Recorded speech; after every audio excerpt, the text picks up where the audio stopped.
So today we'll start with management. So general management. In general management part 1, following topics will be covered. Introduction, what is management? Definition of management given by various thinkers, need for management, concept of management, nature of management, characteristics of management, objectives of management, and three levels of management: top level, middle level, and lower level, and traditional view versus modern view of management, evolution of management, classical theories, scientific management developed by F.W. Taylor, administrative theory developed by Henry Fayol, and bureaucracy model developed by Max Weber. Then comes neoclassical theories, human resource movement, and behavioral science movement, classical versus non-classical theories, modern theories, mathematical approach और quantitative approach. Modern theories में ये तीन theories हैं कि mathematical approach और quantitative approach and system approach, then contingency approach, then some other contribution of management जैसे management by objective, theory of Tom Peters, the role of managers in an organisation by Henry Mintzberg model. तो ये सब हम इसके अंदर पढ़ेंगे. So let's start with the introduction. Management can be defined as a process of administering and controlling the affairs of organization, irrespective of its nature, type, structure and size.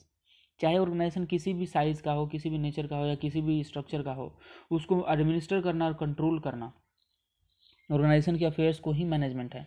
It is the act of creating and maintaining such a business environment where the members of the organisation can work together and achieve business objectives efficiently and effectively. तो जो members हैं, जो management basically क्या deal करता है? Management of what? Management of resources. जो भी हमारे पास रिसोर्सेज हैं उसका एफिशिएंट यूटिलाइजेशन कैसे करें, यही मैनेजमेंट में हमें पूरा पढ़ना होता है. अब रिसोर्सेज में लैंड, लेबर, कैपिटल, ठीक है, इन सब चीज़ों का हम इस्तेमाल कैसे ऑप्टिमम तरीके से करें, ऐसे कैसे करें कि जिससे मैक्सिमम बेनिफिट डिराइव किया जा सके. So this is what we will read in management. Management acts as a guide to a group of people working in organization and coordinating their efforts towards the attainment of the common objective. It is concerned with optimally using 5 M's. कौन कौन से? Men, machine, material, money and method. And this is possibly only when there is a proper direction, coordination and integration of the process and objectives and activities to achieve the desired results. तो 5M को optimally कैसे utilise करें? 5M मतलब क्या? Man, machine, material, money and method. इस 5M को कैसे optimally utilise करें जिससे कि क्या हो कि ऑर्गेनाइजेशन एज अ होल का मतलब sustainable and maximum benefit achieve कर सके organisation as a whole. Let's read out the definitions of management. Management is a distinct process consisting of planning, organizing, actuating, and controlling performed to determine and accomplish state objectives by use of human beings and other resources. This was by George R. Terry. मतलब management के अंदर क्या क्या है? इन्होंने कहा कि management एक प्रोसेस है जिसमें क्या क्या है? प्लानिंग है, ऑर्गेनाइजिंग है, एक्चुएटिंग है एंड कंट्रोलिंग है. और ये सब क्यों किया जाता है? To determine and accomplish stated objective. जो ऑर्गेनाइजेशन का ऑब्जेक्टिव है उसको अचीव करने के लिए, और उस ऑब्जेक्टिव को अचीव करने के लिए क्या यूज होता है ऑब्जेक्टिव? द ह्यूमन बींग्स और उसके अलावा अदर रिसोर्सेज. तो इन सब को कैसे बेटर यूटिलाइज किया जाए कि मैनेजमेंट जो ऑर्गेनाइजेशन का ऑब्जेक्टिव है वो अचीव हो सके. So this was by George R Terry. Another definition by Henry Fayol is to manage is to forecast and to plan, to organise, to command and to coordinate and to control. तो basically इन्होंने management के को अलग अलग भागों में divide किया. इसके सबसे पहला पार्ट था फोरकास्ट और प्लानिंग, फोरकास्टिंग एंड प्लानिंग, फिर organising, then commanding, then coordinating and then controlling. So to manage is to forecast and plan, to organise, to command, to coordinate and to control. This was by Henri Fayol. इन सब पे एक एक अलग अलग chapter है जो आगे फर्दर क्लासेज में हम देखेंगे. Management is a multipurpose organ that manages business and manages worker and work. Peter F Drucker का ये है. मैनेजमेंट क्या है? एक मल्टीपर्पज ऑर्गन है that manages business and manages workers and work. Then comes management is the art of getting things done through the people through and with the people in formally organized group. Management is the art of getting things done through the people. Mark Mary Parker Follett, ये सबसे easy definition मैं याद करने के लिए. Management is the art of getting things done through the people. Good management और scientific management achieves a social objective and the best use of human and material energy and time and with satisfaction for the participants and the public. Okay, so management की जरूरत क्या है? What are the need of management to achieve the achievement of group गोल. ठीक है, management वहाँ पे ज़रूरत है जहाँ पे टीम वर्क किया जाना है. ठीक है, जहाँ पे टीम वर्क इन्वॉल्व हो वहाँ पे मैनेजमेंट करना जरूरी है. क्यों? क्योंकि कॉन्फ्लिक्ट्स को मैनेज किया जा सके, टीम को एक कॉमन गोल के लिए अलाइन किया जा सके और उनको मोटिवेट किया जा सके कि वो अपना बेस्ट परफॉर्मेंस दें. तो इसलिए एक ग्रुप गोल को अचीव करने के लिए मैनेजमेंट जरूरी है. दूसरा ज़रूरत है कि establishing a structured and sound organisation. A well structured organisation will be transparent, fair and profitable. Management is needed to standardize, structure and implement ideas as per plans. ठीक है, जैसे हमारा प्लान है उसके अकॉर्डिंग आइडिया को implement करने के लिए, जो भी हमारा प्लान है उसको इम्प्लीमेंट करने के लिए या फिर जो भी ऑब्जेक्टिव है उसको अचीव करने के लिए एक स्ट्रक्चर्ड वे में, वेल ऑर्गेनाइज्ड वे में काम करना पड़ेगा. इस चीज़ के लिए मैनेजमेंट की ज़रूरत है. And to reduce cost and increase efficiency, getting best from the available resource is the only possible through effective management strategies.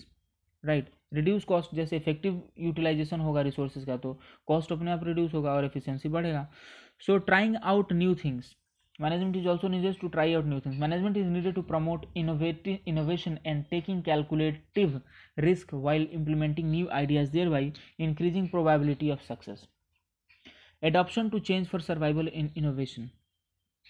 Management brings in adaptability to respond to dynamic competitive environment and revival of system accordingly. Then management is needed for delegation of work in order to deliver a time-bound objective and to improvement in own skill set. Management is also needed for improvement in own skill set.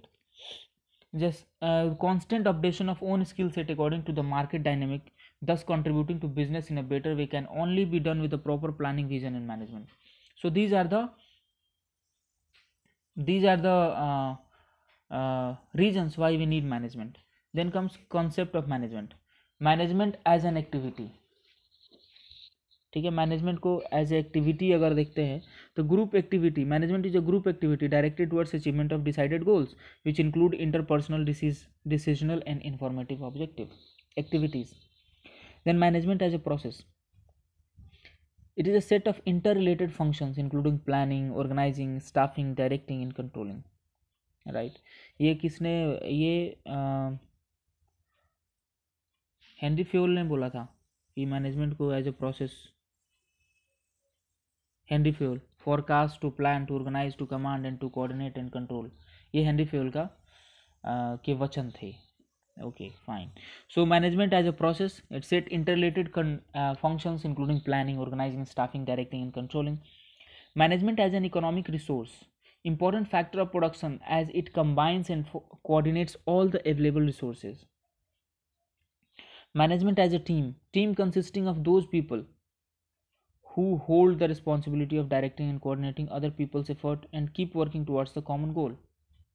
Management as an academic discipline, it is a specialized branch dealing with the principles and outline for effective management of organization. It offers bird's eye view and rewarding career to those who pursue management as a discipline. Management as a group refers to a group of people occupying managerial positions and performing managerial functions. Now, nature of management. Management as a science, management as a art and management as a profession. अब management एक को science क्यों कहा जाता है? Why it is called management as science? Science is guided by four major features: universally accepted principles, experimentation and observation, cause and effect relationship, test of predictability and validity. ये चार major feature होते हैं science के कि universal acceptability होती है. पूरी दुनिया में कहीं भी एक नेचर, जैसे लाइट के अंदर फोटोन्स होते हैं तो ये पूरी दुनिया में कहीं भी लाइट रहेगा ना तो उसमें फोटोन्स ही मिलेंगे. Experimentation and observation, experimentation observation पे बेस्ड होता है साइंस. Then cause and effect relationship पे बेस्ड होता है साइंस. And test of predictability and validity. Management is a systematic body of knowledge, but not as exact as other science, because of the fact that it deals with the human beings and their behavior is not exactly predictable. तो management एक science के जैसा तो है, but it is not exactly like science, क्योंकि इंसानों को समझना इतना आसान नहीं है, और इंसान के अंदर कभी भी बिहेवियरल चेंजेस हो सकते हैं, तो ऐसा प्रिडिक्टेबिलिटी, एग्जैक्ट प्रिडिक्टेबल नेचर नहीं होता है ह्यूमन बींग्स का. So management as an art implies application of skills and knowledge to bring desired results. It is about finding best way of doing things. Essential element of art are practical knowledge, personal skill, result oriented approach, creativity and improvement through practice. So management as an art क्यों कहते हैं कि skill और knowledge की ज़रूरत होती है management को. जैसे आर्ट में एप्लीकेशन ऑफ स्किल और नॉलेज को अप्लाई करके आप डिज़ायर्ड रिजल्ट प्राप्त करते हैं, उसी तरह मैनेजमेंट के अंदर भी आपको अपने आर्ट को अप्लाई, जैसे कि प्रैक्टिकल नॉलेज है, ह्यूमन बींग्स के साथ कैसे, अपने सबऑर्डिनेट्स के साथ कैसे डील करना है, उनसे कैसे बात करना है, ये सब आर्ट ही तो है. तो basically management as an art because it also involves application of skills and knowledge. Right. Management as a profession. Management also requires a specialized knowledge, academic preparation and professional association like other professionals. Although it may not be considered as a full-fledged profession like medicine, chartered accountant and law by some. Characteristics of management. Management के characteristics कुछ हैं, ये इस प्रकार हैं. जैसे कि universal. Management is universal. Management is goal oriented. Management is a continuous process. Management is multi-dimensional. Management involves group activity. Management dynamic function को promote करता है. Management is an intangible force. Management is a process and not just a body of individual. Right. Management एक process है. It's not a body of individuals.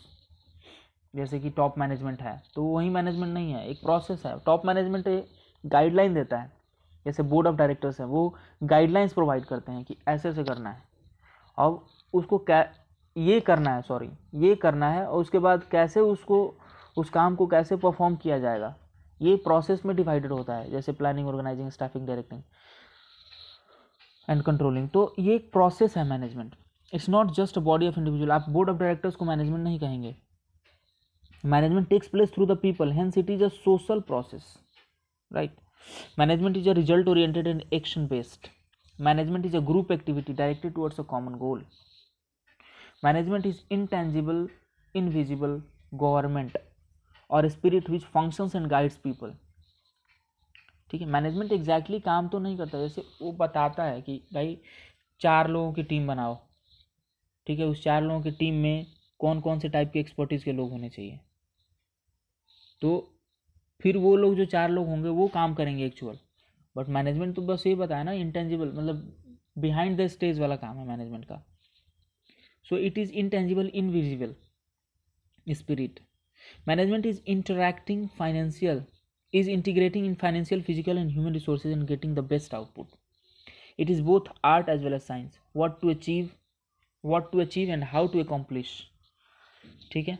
So management is both art as well as science. Management can be defined as a process, discipline, activity, group, profession, art and science. Management is persuasive, universal and comprehensive and is present at all levels. Management is innovative, dynamic and situational. Management and ownership are not same. Managers manage on behalf of owners. Right, absolutely right. Just board of directors are appointed by shareholders of the company and shareholders are the owners. So board of directors work on behalf of the owners of the company, that is shareholders.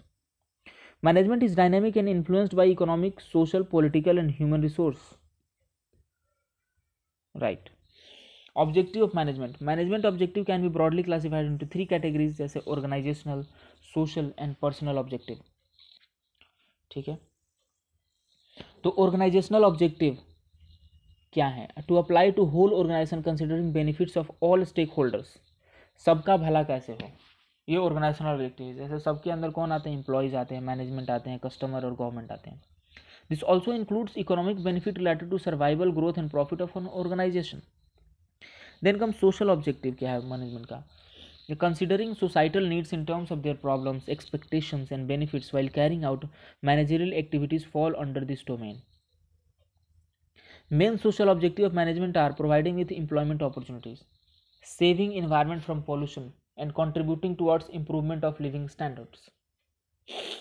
Individual और personal objective. तो basically social objective में क्या है कि जो employees हैं आपके, या फिर जो आपके स्टेक होल्डर्स हैं, जैसे एम्प्लॉयज़, कस्टमर्स, गवर्नमेंट्स, इनके एक्सपेक्टेशंस को कैसे फुलफ़िल किया जाए। जैसे कस्टमर्स चाहते हैं कि उनको एप्रोप्रिएट प्राइस में सही क्वालिटी का प्रोडक्ट मिले, उनको प्रॉपर सर्विसेज मिले, राइट। जैसे और पोस्ट सेल सर्विसेज मिले। जैसे कार का है तो उसको बाद में कार ख़राब हो गई तो उसको सर्विस में मिलना चाहिए। तो ये उनकी एक्सपेक्टेशंस है। इस चीज़ को कैसे मीट आउट किया जाए। एम्प्लॉय चाहता है कि भाई उसको सैलरी प्रॉपर मिले, उसके प्रमोशन प्रॉपर तरीके से हो, जितना का मेहनत कर रहा है उसके हिसाब से उसको रिवॉर्ड मिले। गवर्नमेंट चाहती है कि जितना कंपनी अर्न कर रही है उसके हिसाब से उसको टैक्सेस मिले। तो इन सबके एक्सपेक्टेशंस को पूरा करने का टास्क किसका है, मैनेजमेंट का है। तो ये किस कैटेगरी में आता है, सोशल ऑब्जेक्टिव में आता है। This is social objective of management. Then comes individual or personal objective. Being considerate towards employees and their satisfaction is one of the important objectives of management. It includes developing human-friendly policies, providing decent and equitable remuneration, a share in profit and good working condition. ये जो individual और personal objective है ये particularly employees से relate करता है। जैसे कि एम्प्लॉयज़ को कैसे आप सेटिस्फैक्शन प्रोवाइड करें, जैसे उनको प्रॉपर डिसेंट और इक्विटेबल रेम्यूनरेशन प्रोवाइड कराना, उनको ईशॉप्स के माध्यम से ओनरशिप में थोड़ा सा शेयर प्रोवाइड कराना, गुड वर्किंग कंडीशन प्रोवाइड कराना, ठीक है, फ्रेंडली इन्वायरमेंट रहे ऑर्गेनाइजेशन के अंदर। तो ये सब ऑब्जेक्टिव है मैनेजमेंट के। तो 3 तरह के ऑब्जेक्टिव देख लिए हमने, ऑर्गेनाइजेशनल, सोसाइटल और personal objective. Then other objectives of management can be listed as follows, जैसे maximising the output and minimising cost and efforts through optimum utilisation of resources. ठीक है, पूरा this is the kind of whole objective of management. Mutual benefit of employee and employers through smooth and coordinated functioning, ensures social equality and justice through improved productivity and employment management.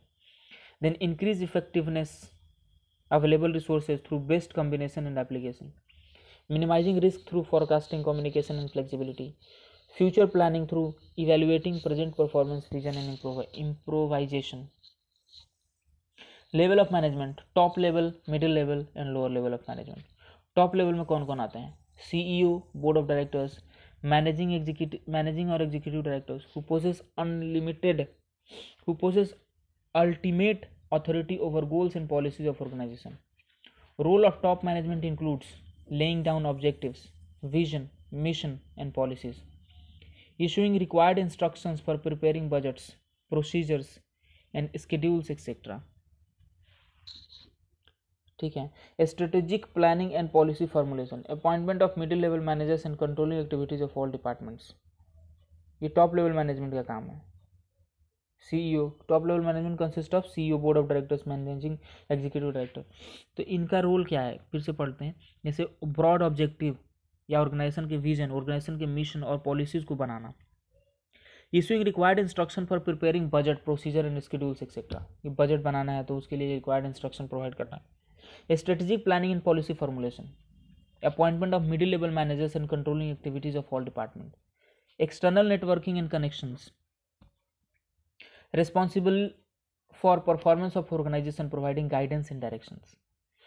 So organization के अंदर जैसे कोई fraud हो जाता है तो primary responsibility किसकी होगी, बोर्ड ऑफ डायरेक्टर्स की होगी। उसके बाद वो जो भी ऑर्गेनाइजेशन, जो भी वो डिपार्टमेंटल हेड्स एक्सेट्रा हैं उनको पकड़ा जाएगा। लेकिन सबसे पहले जो लॉ इन्फोर्समेंट एजेंसीज है वो किसको पकड़ेंगी, CEO को, बोर्ड ऑफ डायरेक्टर्स को पकड़ेंगी। ठीक है, तो प्राइमरी रिस्पॉन्सिबिलिटी किसकी है, ऑर्गेनाइजेशन के परफॉर्मेंस का, वो है टॉप लेवल का। Middle level consist of departmental and branch managers, they are accountable to top management for smooth functioning and performance of department. ठीक है, टॉप मैनेजमेंट ही मिडिल लेवल को अपॉइंट करता है और middle level work as a middle level report करता है top management को, ठीक है। Generally in smaller companies there is only one layer of middle level managers, but in bigger organisation junior and senior level of middle managers can be present. Roles and responsibilities क्या होते हैं middle level managers का? Executing activities and policies in line with objective and direction of top management. जो top management कह रहा है, जो उसके ऑब्जेक्टिव से जो उसने गाइडलाइंस प्रोवाइड किया उसके अकॉर्डिंग ऑर्गेनाइजेशन के अंदर काम को करवाना, ये मिडिल लेवल का काम है। मेकिंग प्लान्स फॉर ऑर्गेनाइजेशनल सब यूनिट्स। अब टॉप मैनेजमेंट एक ओवरऑल प्लान बनाता है। अब उसके अंदर जैसे टॉप मैनेजमेंट ने कहा कि हमें सेल्स बढ़ाना है 25%। अब 25% सेल्स बढ़ाने के लिए परचेज मैनेजर को भी परचेज बढ़ानी पड़ेगी, सेल्स मैनेजर को, ये क्या नाम है, जो सेल्स मैनेजर है उसको भी अपना सेल बढ़ाने के लिए काम करना पड़ेगा, जैसे मार्केटिंग हेड्स अपॉइंट करने पड़ेंगे, ठीक है। उसके बाद जो लेबर है, लेबर का अरेंजमेंट करना पड़ेगा। तो ये अलग अलग सब यूनिट्स हो गए ना ऑर्गेनाइजेशन के अंदर के। तो ये सारे सब यूनिट्स को के लिए प्लान बनाना है, किसका काम है? ये काम है मिडिल लेवल मैनेजमेंट का। Development and employment of lower level management. अब टॉप मैनेजमेंट ने अपॉइंट किया मिडिल को, मिडिल अपॉइंट करेगा लोअर को। Communication channel between top and lower management, बिल्कुल ठीक है। Evaluating performance of lower level management, ठीक है। Responsible for directing and coordinating activities within the department, then motivating lower level managers for performing better. अब आते हैं lower level management पे। Consisting of supervisors, sectional officers and superintendent. These executives work largely with the personal oversight and direction of operative managers or employees. Their activities include assigning jobs to different workers and guiding them for day-to-day activities, responsible for both quality and quantity of production. Communicating workers' problems and challenges to higher management and their objectives to workers. Responsible for training workers, help in grievance handling of workers, arrange necessary inputs in terms of machines, materials for getting things done, preparing reports about performance of workers and assessing them, ensuring discipline in organization. ये काम होता है lower level का। Traditional view versus modern view. Traditional view of management क्या है, modern view of management क्या है, ये देखते हैं। ट्रेडिशनल व्यू कहता है मैनेजमेंट को art of getting things done by others, but modern view कहता है it is primary driver of any organisation making it productive, efficient and functional, ठीक है। ट्रेडिशनल व्यू बोलता है कि दूसरों से कैसे काम करवाया जाए, ये हमें मैनेजमेंट बताता है। लेकिन मॉडर्न व्यू बोलता है कि भाई किसी भी ऑर्गेनाइजेशन को प्रोडक्टिव, एफिशिएंट बनाने के लिए मैनेजमेंट का बहुत बड़ा रोल है। ट्रेडिशनल व्यू बोलता है कि it is a process of planning, organising, staffing, directing and controlling others activities. दूसरों के किए हुए काम को प्लान करना, ऑर्गेनाइज करना, स्टाफिंग, डायरेक्टिंग, कंट्रोलिंग करना। मॉडर्न व्यू कहता है it is a process of creating proper internal environment and conductive environment conditions in any organization. Traditional view says it is a mobilizing and utilizing human and physical resources for achievement of organizational goal. Modern view says coping with changing external environment by working on organization's strengths and weaknesses. So modern view is more inclusive. Modern view is more comprehensive. Traditional view focuses mainly upon getting things done, resource का कैसे utilisation करें। Modern view कहता है कि भाई अपने vision को broad कैसे करें, विजन को ब्रॉड करना भी चाहिए, भी मैनेजमेंट का ही काम है। जैसे कि ऑर्गेनाइजेशन एक्सटर्नल इन्वायरमेंट को समझना भी ऑर्गेनाइजेशन मैनेजमेंट का काम है, और आप अपने ऑर्गेनाइजेशन के अंदर प्रॉपर एक कंड्यूसिव इन्वायरमेंट को मेंटेन करना भी मैनेजमेंट का काम है। Evolution of management. Evolution of management, though thought, can be divided into three periods: classical theories, neoclassical theories, and modern theories. Classical approach. Thinking on management as a separate field of learning and practice began early in the 19th century. It was at this time that persons like Robert Owen, Charles Babbage, Max Weber, F. W. Taylor, and Henry Fayol, etc., expressed their ideas on the ways and means of making management practices effective and efficient. It focuses on output efficiency and productivity of workers and not on differences in their behavior. Applying science to management, develop proper management structure, and focusing on economic rationality is the core of the theory. This approach is also known as traditional approach or empirical approach. It was developed through three streams such as scientific management developed by F.W. Taylor, administrative theory developed by Henry Fayol, and bureaucracy model developed by Max Weber. तो ये traditional approach के three theorist हैं, F.W. Taylor, Henry Fayol और max weber. Max weber bureaucracy model, Henry Fayol administrative theory और scientific management theory है Taylor का, F.W. Taylor का. ठीक है, तो अब एक एक करके इस थ्योरी को पढ़ते हैं. Contribution by classical thinkers. Robert oven. He managed a group of textile mills in Lanark, Scotland during 1800 and 1828.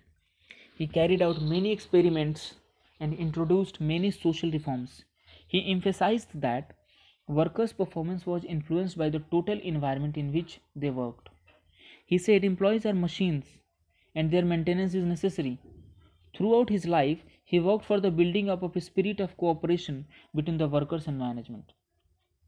वाह, रॉबर्ट ओवन ने सही कहा था कि employees are like machines and their maintenance is necessary. Employees का मेंटेनेंस नेसेसरी है जैसे machine का मेंटेनेंस नेसेसरी है.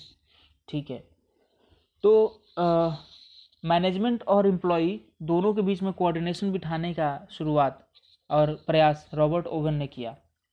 Then Charles Babbage. He was a professor of mathematics at Cambridge University. His best known book on the economy of machinery and manufacturers, published in 1832. He found that manufacturers were using traditional method of work, relying more on guesswork and based decisions on old opinions. He perceived that the method of science and mathematics could be applied to the operation of factories. तो Charles Babbage ने कहा कि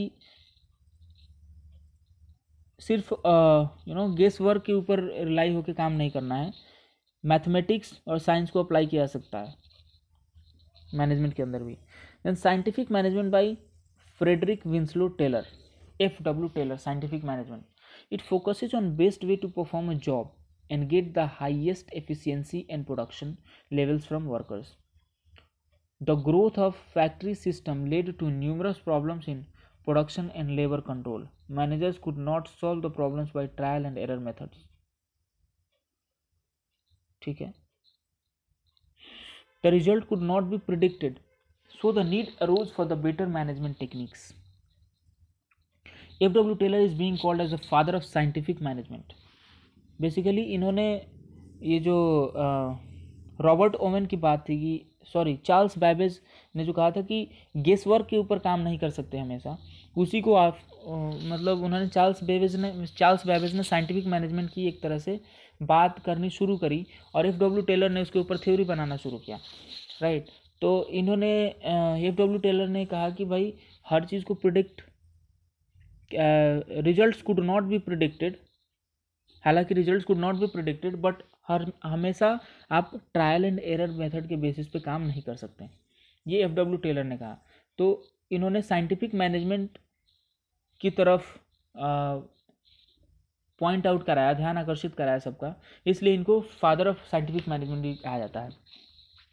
इन 1878 he joined as the labourer at Midvale Steel Company in the USA. From that position he progress to become the chief engineer in 1884. He published papers on piece rate system, the art of cutting metals and the shop management. ठीक है, piece rate system, art of cutting metals and shop management, इसके ऊपर उन्होंने papers publish किए. He publish the book the principle of management in 1911. Scientific management involves the application of scientific approach to managerial decision making consisting of collection of data and analysis of data and basing decisions on the outcome of such analysis, and discard at the same time all unscientific approaches like rule of thumb, a hit or miss approach, and a trial and error approach. The principle of scientific management was science, not the rule of thumb, harmony, not discord, cooperation, not individualism, maximum production in place of restricted production, development of each person to the greatest of his capabilities, a more equal division of responsibility between management and workers, mental revolution on the part of management and workers. So a structure of Taylor scientific management क्या था? Determination of fair day's task for each worker through scientific methods including the best way of doing a job. कि पहले तो ये decide करो कि एक worker को कितना काम करना चाहिए, तो ये किस बेसिस पे, ये डेटा कलेक्ट करो उसके बेसिस पे. For determining a fair day task for each worker Taylor recommended use of scientific method involving conduct of the following 3 type of work studies. ठीक है. और फेयर डे टास्क को determine करने के लिए क्या उन्होंने 3 स्टडी बताया, time study, motion study and fatigue study. इन 3 स्टडी के बेसिस पे आपको फेयर डे टास्क निकालना है, ये टेलर ने कहा. फिर उन्होंने बताया कि scientific selection and training of workers, then standardization of raw materials, tools and working conditions, then functional foremanship. The scheme of functional foremanship recommended by Taylor is in fact an introduction of managerial specialization at the shop level. In Taylor's view, instead of a single foreman performing all the aspect of foremanship tasks, there must be a number of foremen, each concerned with only a particular aspect of foremanship. ठीक है. तो Taylor ने कहा कि एक single foreman सारे तरह के काम करेगा, उससे बेटर यह है कि कई सारे फोरमैन होने चाहिए और उनको एक पर्टिकुलर फील्ड दे देना चाहिए कि एक पर्टिकुलर एस्पेक्ट में फोरमैनशिप करेंगे वो. सो इससे क्या होगा, स्पेशलाइजेशन होगा और स्पेशलाइजेशन के बाद और काम तेज़ी से होगा या फिर मोर एफिशिएंसी आएगी फोरमैन के काम में भी और वर्कर के काम में भी, क्योंकि फोरमैन वर्कर के ऊपर प्रॉपर फोकस कर पाएगा, प्रॉपर ध्यान दे पाएगा. So differential piece rate system of wage payment भी इन्होंने सजेस्ट किया. Workers who produce the standard output और exceed the standard are paid according to the higher rate for all unit produced by them. Those workers who are unable to come up to a standard are paid according to the lower rate for all units produced by them. तो ये differential piece rate system भी किसका था, FW Taylor का था. तो इनका अगर इनके कॉन्ट्रीब्यूशंस को मोटे मोटे शब्दों में कहें तो इन्होंने बोला कि फेयर डे टास्क डिटरमाइन करो. फेयर डे टास्क के लिए 3 study, time study, motion study और फटीग स्टडी इन्होंने बताया. साइंटिफिक तरीके से ट्रेनिंग और सिलेक्शन की बात करी. रॉ मटेरियल और टूल्स और वर्किंग कंडीशन का स्टैंडर्डाइजेशन करने के लिए. Functional foremanship, number of foremans बढ़ाने के लिए उन्होंने बोला. और differential piece rate system of wage payment उन्होंने सजेस्ट किया. ठीक है. डिफरेंशियल पीस रेट सिस्टम में क्या था कि जो वर्कर स्टैंडर्ड आउटपुट को एक्सीड करता है या स्टैंडर्ड आउटपुट प्रोड्यूस करता है उसको हायर रेट से देना चाहिए, हायर रेट पर यूनिट देना चाहिए. और वो वर्कर जो स्टैंडर्ड से कम प्रोड्यूस करता है उसको लोअर रेट से देना चाहिए, all units produce by them. Other scientific management works क्या है, Frank and Lillian Gilbreth focused on motion studies to lay foundation of scientific management. Motion analysis today is used to establish job performance standards primarily. Henry Gantt designed to project scheduling model to improve worker efficiency. He focused on removing inefficient tasks and introduced bonus system for accomplishing more than basic set standards or if a task is done in lesser time. Also, Gantt charts were introduced for evaluating progress of workers. Time frame, hours, weeks, days are plotted on horizontal axis and activities are plotted on y-axis. Merits of scientific management: more production and higher profits. Under scientific management, a standardization work environment, raw material, tools, machines, conditions of work, etc. is provided to workers which would enable them to derive what is known as job satisfaction. Higher standard of living, more higher standard of living. ठीक है. Demerits क्या है scientific management की? Scientific management is wholly unsuitable for the small employers. Scientific management small employers के लिए unsuitable है. It is considered as human as a machines. Scientific management leads to unemployment of workers, especially when mechanical devices are introduced to replace manual labors. ठीक है. अब आते हैं administrative theory of management. Scientific management focuses primarily on efficiency of production, but administrative management focuses on formal organization, structure, and the delineation of the basic process of management. ठीक है. Scientific management और administrative management में क्या major अंतर है? तो scientific management focus करता है प्रोडक्शन की एफिशिएंसी पे, लेकिन एडमिनिस्ट्रेटिव मैनेजमेंट फोकस करता है ऑर्गेनाइजेशन के स्ट्रक्चर पे और इसके प्रोसेस को कैसे डेलिनिएशन प्रोसेस को कैसे बेसिक प्रोसेस को कैसे आप डिस्ट्रीब्यूट करते हो और कैसे ऑर्गेनाइज करते हो. This is approach is also known as the functional or process approach and is based primarily on the ideas of Henry Fayol. Henry Fayol के ideas पर ही based है. It focuses on organizational efficiency through development of managerial principles and finding best ways of organizing jobs in a business. इसका main काम ये है कि ये focus करता है कि कैसे आप एक बिजनेस के अंदर बेस्ट तरीके से ऑर्गेनाइज कर सकते हो, कैसे आप एक बिजनेस को बेस्ट तरीके से ऑर्गेनाइज कर सकते हो. Let us see important points regarding ideas of Fayol. Henry Fayol wrote a book on general and industrial management. This book is considered to be one of the best classics in management. कौन सी book? General and Industrial Management. Fayol broke down the managerial functions into 5 steps, including planning, organizing, commanding, coordinating and controlling. ये 5 steps में उन्होंने Fayol ने management को divide किया. Henry Fayol outlined 14 principles for managing complex organisation administrative management. 14 principles किसके हैं?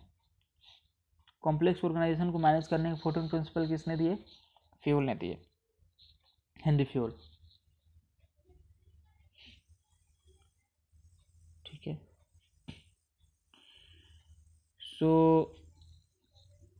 Henry fuel जो administrative है, एडमिनिस्ट्रेटिव थ्योरी किसका है? हेनरी फ्यूल का है. और F.W. टेलर का कौन सा था? Scientific theory. तो ये 14 प्रिंसिपल किसके हैं? Henry fuel. हेनरी फ्यूल मतलब एडमिनिस्ट्रेटिव थ्योरी. तो 14 प्रिंसिपल्स हैं कि डिवीजन ऑफ लेबर पहला, दूसरा अथॉरिटी, तीसरा डिसिप्लिन, चौथा यूनिटी ऑफ कमांड. मतलब यूनिटी ऑफ कमांड मतलब क्या? एक एम्प्लॉय को ऑर्डर सिर्फ एक सुपरवाइजर से मिलने चाहिए, ना कि 4 लोग एक ही एम्प्लॉय को ऑर्डर दे रहे हैं. ठीक है, तो वो कंफ्यूज रहेगा कि किसका ऑर्डर पहले करें किसका ऑर्डर बाद में करें, तो इसमें टाइम वेस्ट होगा. तो unity of command should be there. Employee should receive orders from only one supervisors. If this is not followed, confusion and conflict will emerge. Then unity of direction. There should be one head and one plan for a group of activities. For example, the production department should have only one production manager. Then remuneration, then subordination of individual interest to common good, then centralization, then scalar chain. It means line of authority. Scalar chain means line of authority. According to this principle, communication, that is orders and instructions, should be sent from top management to the lowest level in organization through the line of authority. मतलब एक hierarchy होना चाहिए. एक hierarchy बनाने की बात करी Henry Fayol ने. राइट.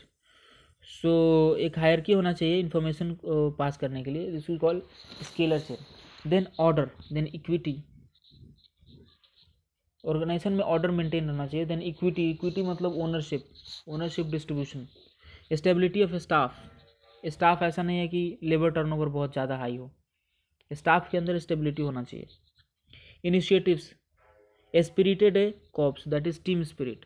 टीम स्पिरिट होना चाहिए ऑर्गेनाइजेशन में. अब distinction between Taylor and Fayol. Taylor focus his attention on the problems of shop floor while Fayol concentrated on the function of management managers at top level. ठीक है. Taylor shop floor मतलब actual work जहाँ पे हो रहा है वहाँ पे कैसे प्रोडक्टिविटी बढ़ाएं, इसके लिए टेलर का फोकस वहाँ था. जबकि फ्यूल का फोकस था मैनेजर्स, टॉप लेवल मैनेजर्स पे. Taylor work from the bottom of the industrial hierarchy upwards while Fayol concentrated on the chief executive and other work downward. The main aim of Taylor was to improve productivity of labor and eliminate wastage. Fayol attempted to develop a universal theory at management. Taylor called his philosophy on work as a scientific management, whereas Fayol described his work as general theory of administration. Okay. Taylor's philosophy has undergone a big change under the influence from modern development, but Fayol's principles of management have stood the test of time and are well accepted even in the present days. Now come to bureaucratic management. Bureaucratic management by Max Weber. It was developed by Max Weber. Contains 2 essential elements, including structuring an organization into hierarchy and having clearly defined rules to help govern an organization and its members. तो इन्होंने क्या कहा, दो essential element है, कौन कौन से, structuring organisation into hierarchy and having a clearly defined rules to help govern an organisation and its members. Hierarchy बनाना और उस हायरार्की को फॉलो करने के लिए क्लियर रूल बनाना, ये दो एलिमेंट है, इसेंशियल एलिमेंट है। Max Weber's work was often times interpreted as caricature of modern bureaucracies with all of their shortcomings. Max Weber theory of bureaucratic management deals with 6 principles of organization view of organization. Proper division of labor, ठीक है, max weber के 6 principles हैं, कौन कौन से, proper division of labour, the division of labour specialisation should be fixed and there should be a balance between power and responsibility.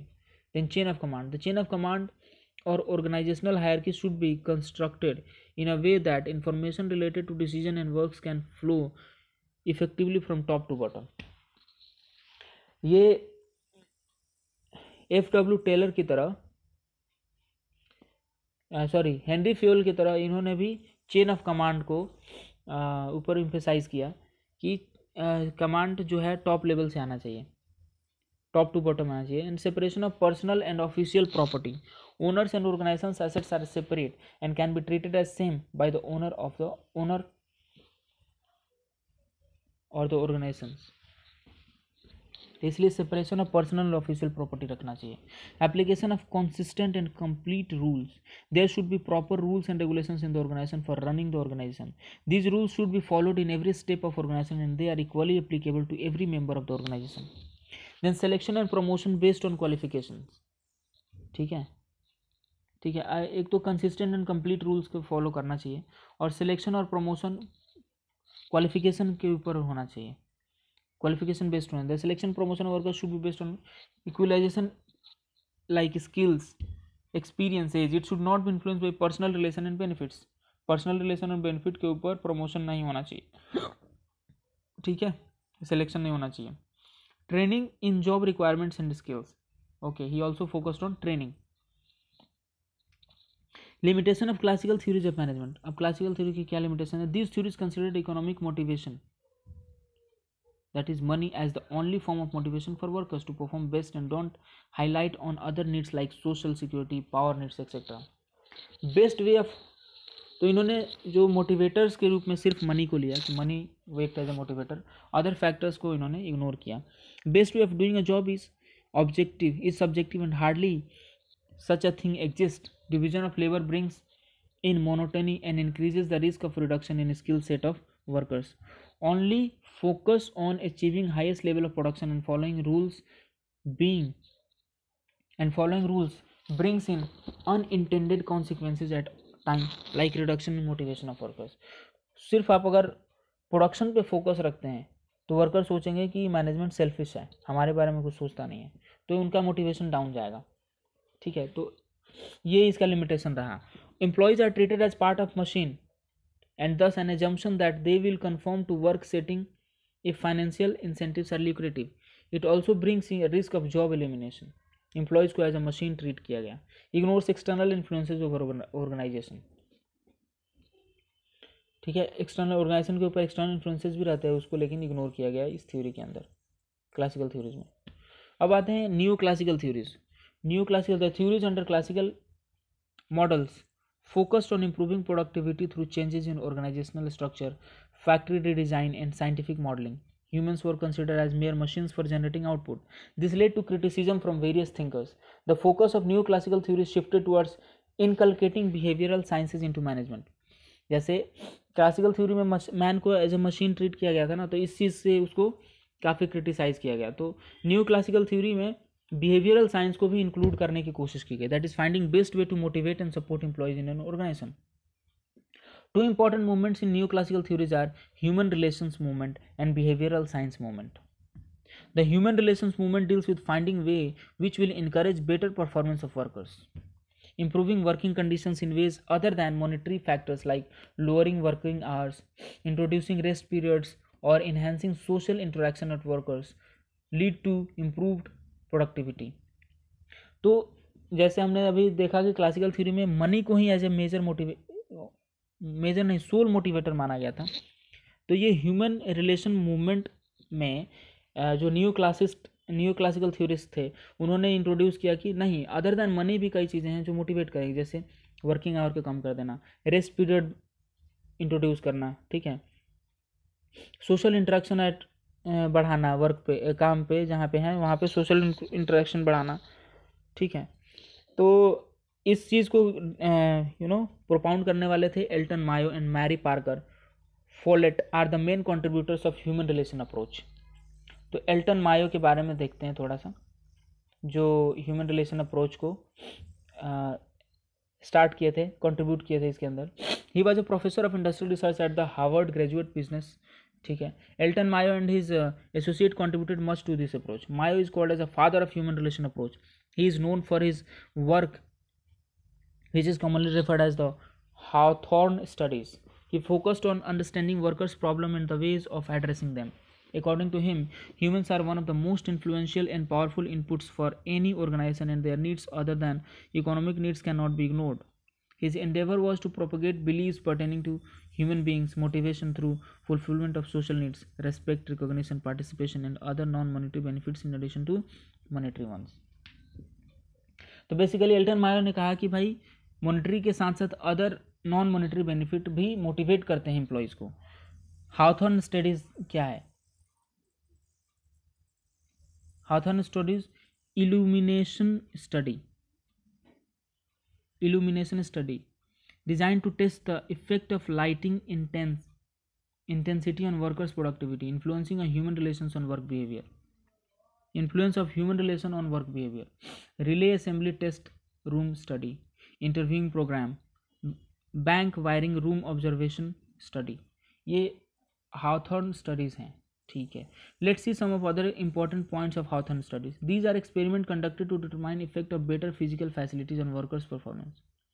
These studies conducted to study the relationship between workers' output and physical conditions in the organization. It included assessing conditions at work like working hours, break time, lighting levels. These changes in the working conditions led to moral boost of workers, which in turn increases the productivity levels. तो basically इन experiment से, जो हाउथॉर्न studies था, उस experiment से ये हुआ कि अगर वर्किंग कंडीशंस बेहतर हों तो वर्कर के मोराल को बूस्ट मिलता है और वो प्रोडक्टिविटी लेवल भी बढ़ता है। This study revealed that an organisation is not only a formal arrangement of men and functions but a social system which can be operated successfully only with the application of the principle of psychology and other behavioral sciences. ठीक है, तो basically इन्होंने psychology और other behavioural sciences को भी importance दिया। बोला कि ऑर्गेनाइजेशन के अंदर सिर्फ पैसे दे के काम नहीं कराया जा सकता। ऑर्गेनाइजेशन एक सोशल सिस्टम है, ऐसा नहीं है कि एक फॉर्मल सिस्टम है, मशीन की तरह नहीं काम करता है। Hawthorne effect is when subject of an experimental study attempt to change or improve their behavior simply because it is being evaluated or studied. The term was coined during experiment that took place at Western Electric Factory in the Hawthorne suburb of Chicago. Hawthorne effect क्या होता है? When your experimental effect is due to the experiment itself, the subject is at the center of attention. Hawthorne effect क्या है? जब आपका experimental effect क्यों है? Due to experiment itself, experiment की वजह से एक्सपेरिमेंटल इफेक्ट हुआ है। क्या it can manifest itself as a spurt और एलिवेशन इन द परफॉर्मेंस और physical phenomena measured. More a problem when it operates differently in different cells of the experiment. Solution: add a control group to experiment. Have them go through same experiment. For example, testing a new design tool. Bring in two groups into a lab. जैसे एक नया design tool को test करना है तो दो group को lab में बुलाओ। Tell them both you have an exciting new tool. Use your real tool with one group, use the old tool with the placebo group. एक ग्रुप के साथ न्यू टूल दो और दूसरे ग्रुप के साथ ओल्ड टूल दो, फिर देखो कि क्या हो रहा है। Conclusion of Hawthorne studies experiments. The conclusion derived from the Hawthorne studies were as follows. The social and psychological factors are responsible for workers' productivity and job satisfaction. Only good physical working conditions are not enough to increase productivity. तो social और psychological factor भी important है productivity और job satisfaction को बढ़ाने के लिए। The informal relations among workers influence the workers' behavior and performance more than the formal relations in the organization. Okay so अगर वर्कर के साथ आप इनफॉर्मल रिलेशन मेंटेन करते हैं तो वो ज़्यादा इन्फ्लुएंस करता है वर्कर के बिहेवियर को rather than formal relations. Employees will perform better if they are allowed to participate in decision making affecting their interest. अगर एम्प्लॉय को डिसीजन मेकिंग में पार्टिसिपेट करने दिया जाए तो वो ज़्यादा मेहनत करेंगे और ज़्यादा प्रॉपर तरीके से काम करेंगे. तो ये हाउथर्न एक्सपेरिमेंट का रिजल्ट रहा. ठीक है, तो बेसिकली वन वर्ड में अगर समराइज करें हाउथर्न स्टडीज़ को तो ये है कि सोशल और साइकोलॉजिकल फैक्टर्स वर्कर के प्रोडक्टिविटी और जॉब सेटिस्फेक्शन के लिए रिस्पॉन्सिबल हैं. ठीक है, बहुत बड़ा रोल प्ले करते हैं सोशल और psychological factors. Then comes behavioural science model. अभी हम कौन सा कर रहे थे? अभी हम जो पढ़ रहे थे वो था ह्यूमन रिलेशंस मूवमेंट. अब है behavioural science movement. It is extended version of human relation theory and places wide emphasis on interpersonal relations and responsibilities and strives to find application of sociology and social psychology to understand organizational behavior. It includes studying attitudes and behaviors of individuals and groups in context of an organization. Many sociologists and psychologists like Maslow, Douglas McGregor, Racine Likert, Keith Davis, Chester Bernard, etc. have made contributions to the development of this approach. This approach has concentrated on interpersonal roles and responsibilities. Basic feature क्या है? Interpersonal roles and responsibilities के ऊपर focus करता है behavioural science model. ठीक है, basic feature क्या है कि an organisation is a socio technical system. There should be a good relationship between organisational goals and human needs. Organisation के गोल और ह्यूमन के नीड्स के बीच में एक अच्छा good relationship होना चाहिए. There should be many factors will influence interpersonal and group behavior of people in the organization. Conflicts are inevitable in the organization. Organization में conflict को बचाना संभव नहीं है. Conflicts are inevitable. Behavioral science approach. Some of the contributions under behavioral science approach are discussed below. Abraham Maslow's motivation theory.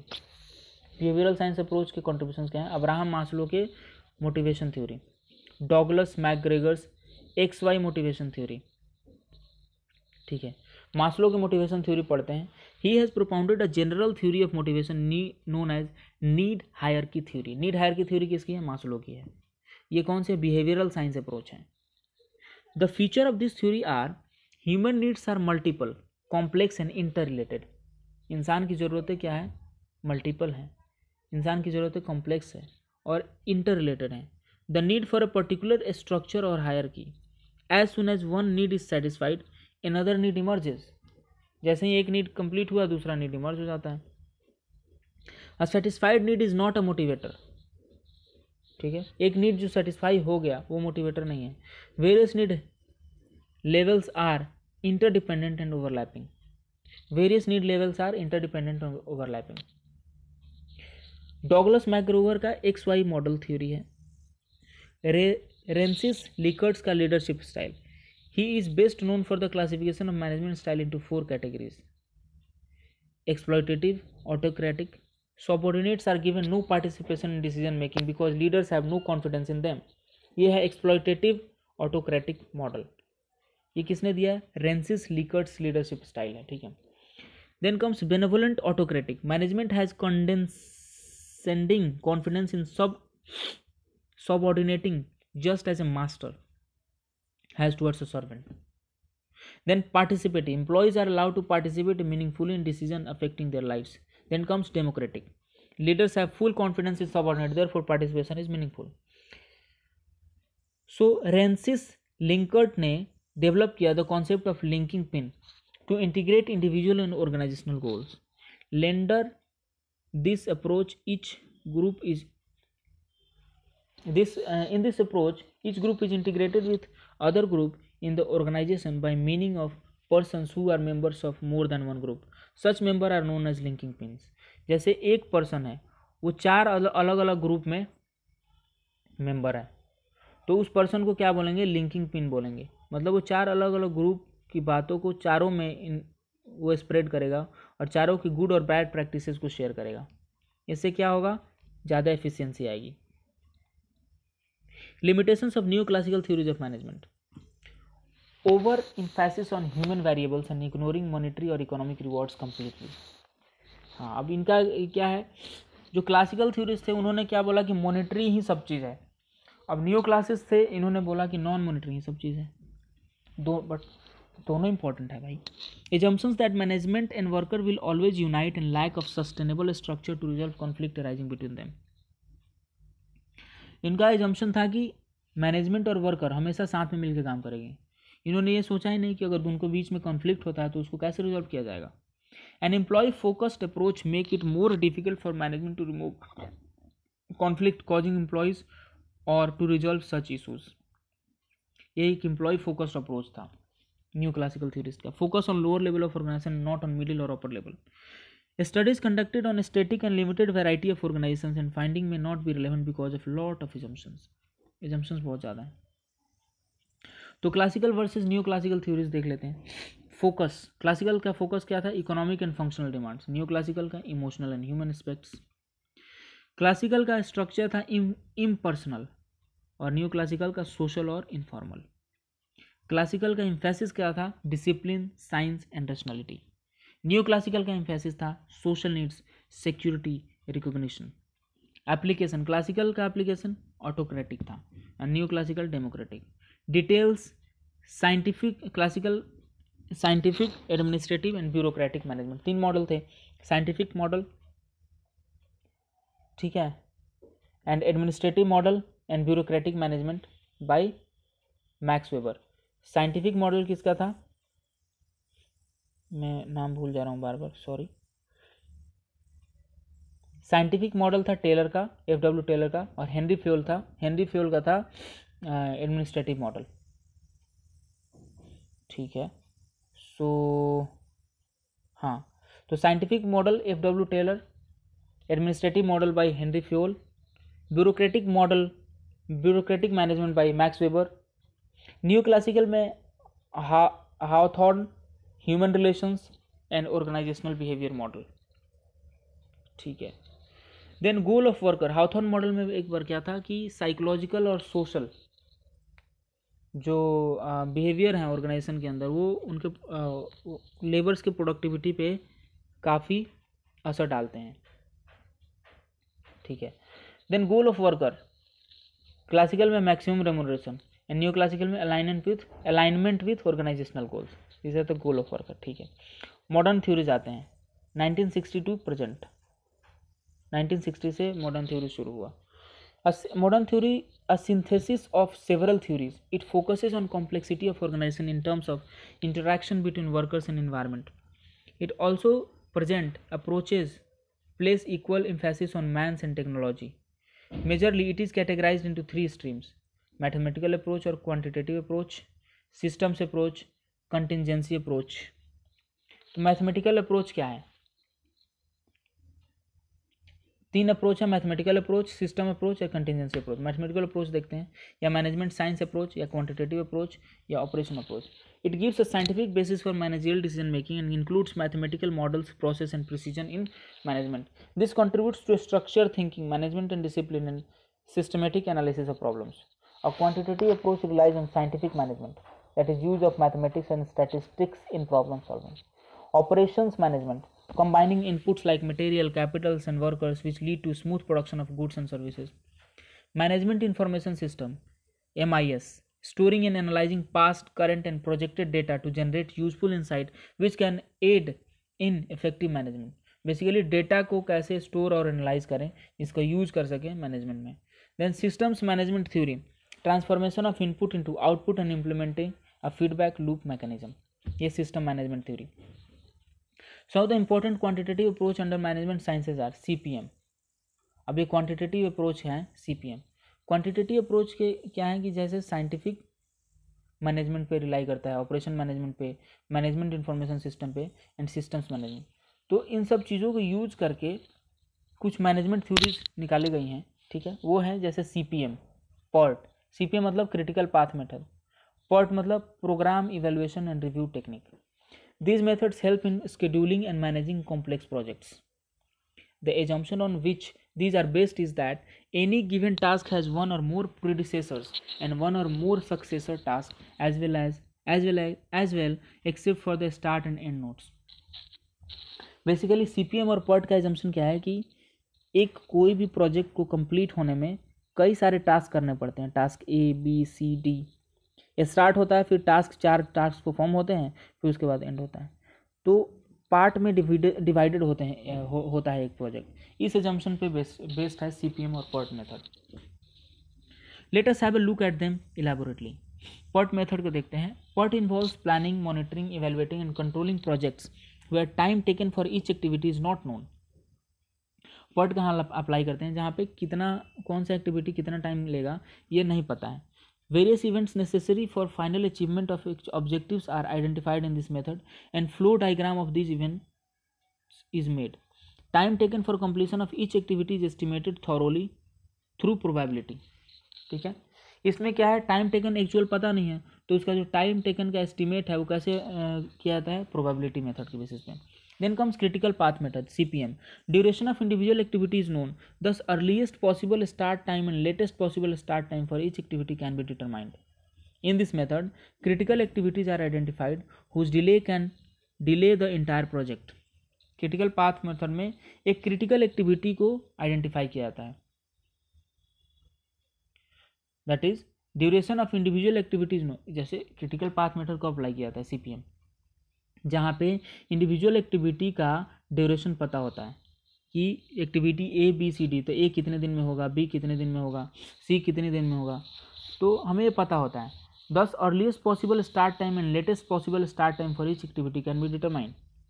ठीक है, in this method critical activities are determined, critical whose delay can delay the entire project. मतलब critical activity मतलब एक ऐसा activity जिसका delay पूरे project को delay कर सकता है। Longest path in the network determines the duration of entire project, which is known as critical path. ठीक है, एक प्रोजेक्ट के अंदर जो लॉन्गेस्ट पाथ है वो डिटरमाइन करेगा duration of entire project, which is known as the critical path. Then comes linear programming.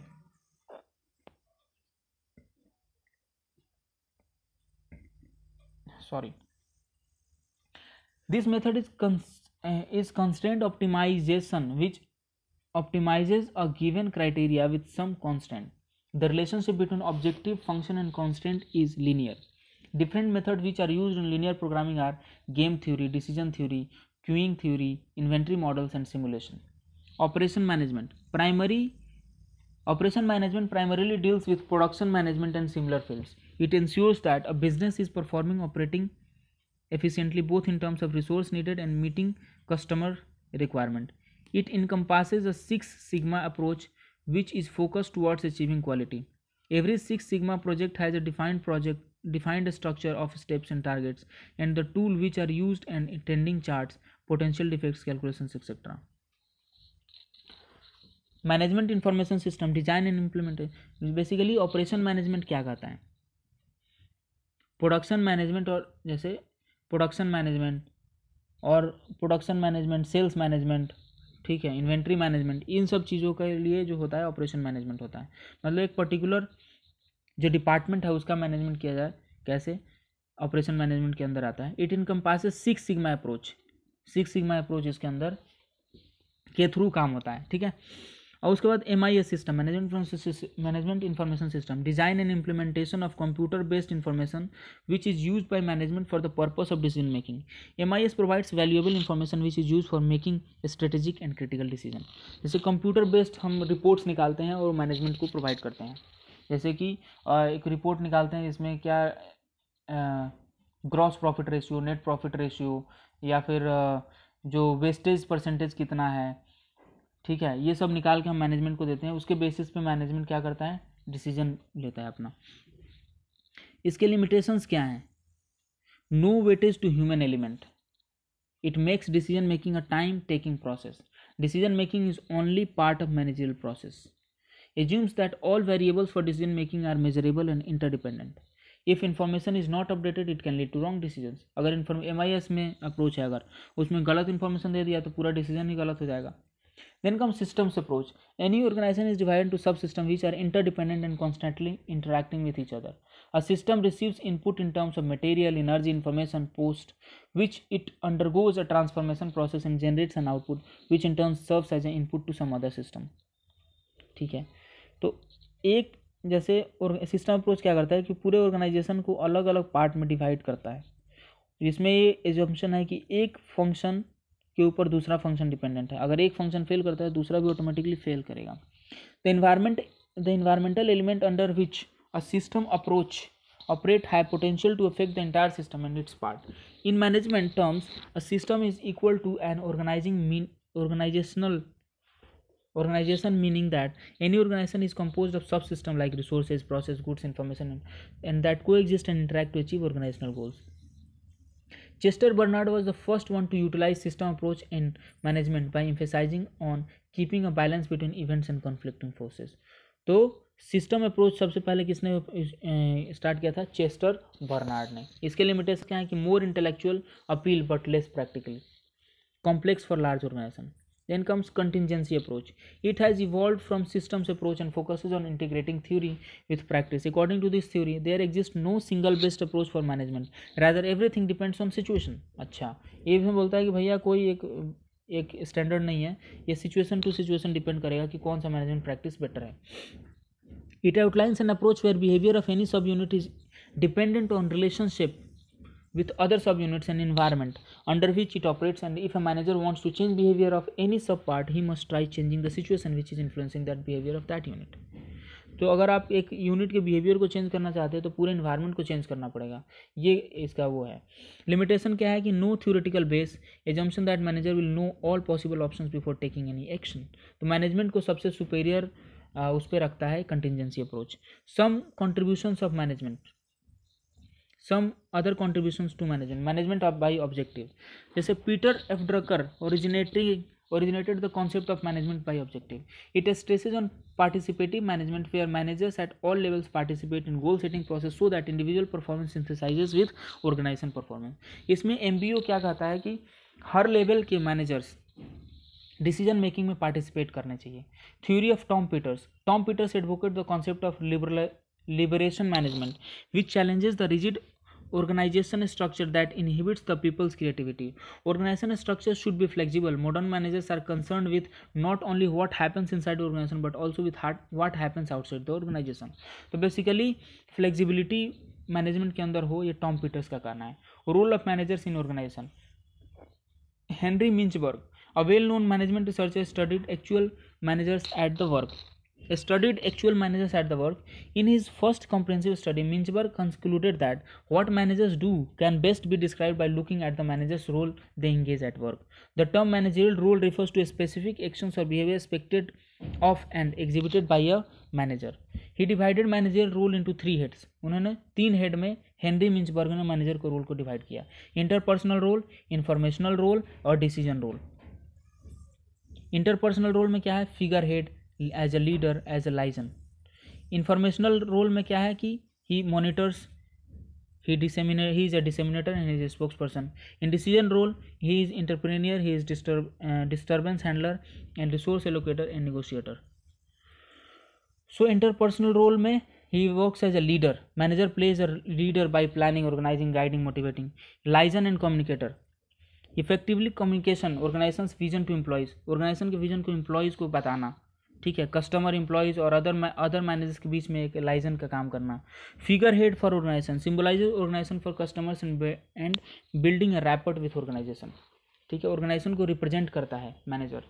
Informational role में क्या है कि he monitors, seeking internal and external information. Internal external information को देखता है, रिपोर्ट्स देखता है, पीरियोडिकल्स देखता है और उसको मॉनिटर करता है. Disseminator, he transmitting available information to members of organization. Spokesperson, outside transmission of information about organization के बारे में पब्लिक से डील करना, को बताना, ये भी मैनेजर का काम होता है. डिसीजन रोल में क्या है कि he is entrepreneur, initiator, designer, motivator of innovation. Error handler, अगर कोई गलती होती है तो उसको हैंडल करना है। या resource allocator, scheduling, allocating and authorization of all resources को एफिशिएंटली और इफेक्टिवली कैसे यूज किया जाए ये बताना भी उसका काम है। And negotiator, manager work as negotiator while dealing with the customers, competitors, suppliers, unions, employees in time of crisis. So this is all in this part 1 of management. Thank you.